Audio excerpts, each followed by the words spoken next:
આ સિંદૂર સ્વાભિમાન યાત્રાના 3 મુખ્ય બિંદુ છે.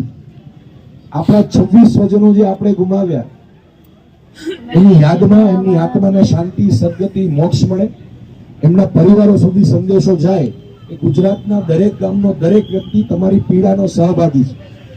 આપણે કલ્પના કરીએ, ન કરે નારાયણ, આપણે કલ્પના કરીએ આ 26 સ્વજનોની જગ્યાએ આપણા જ પરિવારનો કોઈ સભ્ય પહેલગામમાં ફરવા ગયો હોત અને આપણામાંનો કોઈ એક આપણો જ ભાઈ કે બહેન કે માતા કે પિતા એની આ હત્યા થઈ હોત, આ કલ્પના કરવા માત્રથી આપણને પીડા સમજાય છે, પીડા આપણે સમજી શકીએ. તો આ પીડાના સહભાગી બનીએ. એમને એવું થાય કે નહીં, મારા ભારત દેશનો દરેક નાગરિક મારા સ્વજનોની જોડે છે, એની યાદમાં છે. આ પ્રથમ બિંદુ છે.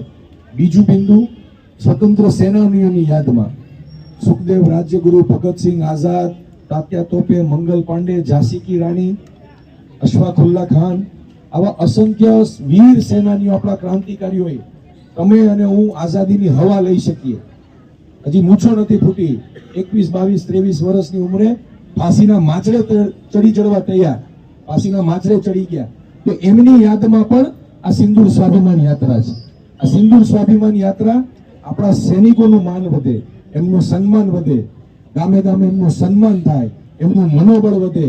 ફક્ત સૈનિકો જ નહીં, સૈનિકોના પરિવારનો પણ આપણે આભાર આ સિંદૂર સ્વાભિમાન યાત્રાના થકી કરીએ છીએ.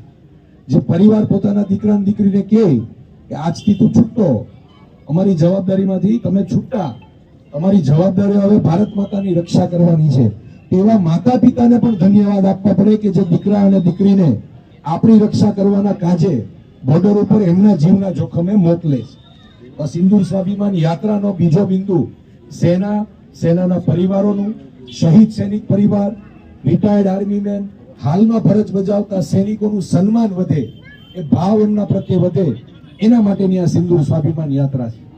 આ સિંદૂર સ્વાભિમાન યાત્રાનો ત્રીજો મુખ્ય બિંદુ, આપણે આપણા આ નવી પેઢીને એક વારસો આપતા જઈએ.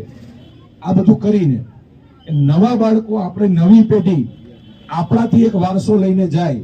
આપણામાં અંદર રહેલી રાષ્ટ્રભક્તિ, રાષ્ટ્રપ્રેમનો વારસો આ નવી પેઢીને મળે. આ નવી પેઢી આ પહેલગામ હુમલાના 26 શહીદોના ચિત્રો જોઈ, ભારત માતાને જોઈ, આપણે સૌને આટલી મોટી સંખ્યામાં જોઈ ગામે ગામે, તો આમના મનમાં એક નવો સંચાર, રાષ્ટ્રભક્તિનો એક નવો ભાવ ઉત્પન્ન થાય. આ 3 બિંદુના માધ્યમથી અમે આ સિંદૂર સ્વાભિમાન યાત્રા કાઢીએ છીએ. આ દેવડી મુકામે અમારો જે ભાવ હતો, અમારો જે તાત્પર્ય હતો આ યાત્રા કાઢવાનો, એમાં આપ શ્રી ઉપસ્થિત રહ્યા, આપનું અમે સન્માન કરી શક્યા, એટલે અમારો જે તાત્પર્ય અને ભાવ હતો એ અહીંયા પૂર્ણ થાય છે. અસ્તુ, વંદે માતરમ, ભારત માતા કી. આપ સૌનો ખૂબ ખૂબ આભાર. દેવડી ગામ, દેદા બાપાનું ગામ, રાષ્ટ્રભક્તિ, ખુમારી એ વારસામાં મળેલી હોય, આપે આટલી મોટી સંખ્યામાં ઉપસ્થિત રહી અહીંયા જે શહીદ રથનું સન્માન કર્યું છે એના બદલ આપને ખૂબ ખૂબ આભાર વ્યક્ત કરું છું. આપ સૌને વિનંતી કરું છું, અહીંયા પુષ્પ છે.